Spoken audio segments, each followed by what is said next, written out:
Kami po ay mula sa Reyna Infanta Real Nakar na pumunta rito.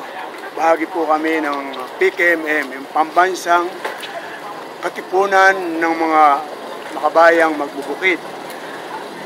Sa ilalim po niya, nandiyan po yung Norquiscopa, yung Northern Quezon Coconut Farmers Association. At saka po yung Ubalma, ginaya ng maliit na magsasaka. Bukid. Pumunta po kami rito sa Manila, sumali kami sa ibang mga samahan upang sa pamamagitan ng aming pagkakaisa ay ipahayag namin ang aming kahilingan na nais na namin pong bawiin yung kukulibi na matagal ng kinulimbat sa amin ng mga kroni ni Marcos. Ito po ay nasa 40 taon na pinaglalaban namin. Subalit sa pamamagitan ng iba't ibang uri ng technicality ng batas ay nahirapan po kaming kunin.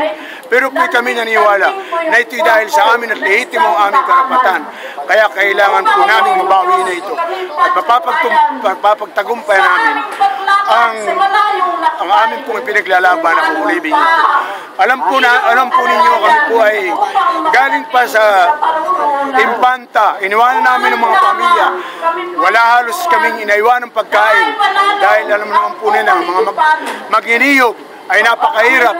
At sila po ang sektor na pinakamahirap na sa ating lipunan.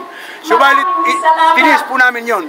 Iniwanan namin yon upang sumama kami at aming ipahayag ang aming pagbawi ng kukulibing yan na matagal nang pinagpiestahan ng mga kroni ni Marcos.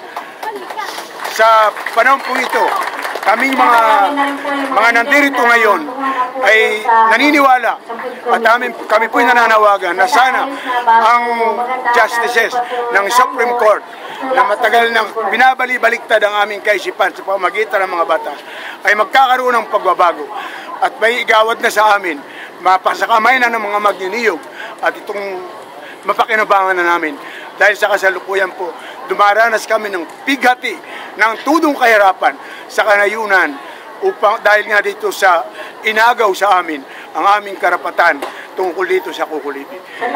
Kaya po, nananawagan po ako sa ating mga justices. Sana po ay mabago ng inyong mga pagpapasya. May pasya na ito. Hindi lamang po yung 24%, kundi yung 20%. Dahil sinasabi nila, hindi raw napatunayan ng batas. Pero sino po ang maniniwala na hindi raw kroni si Danding Kuangco ng Pangulong Marcos? Lahat po halos ng mga tao ng panahon yun ay alam na ang Danding Kuangco yan ay kroni ng Presidente Marcos at siya po ang nagpiesta at iba pang mga kasama niya sa kukulibing yan.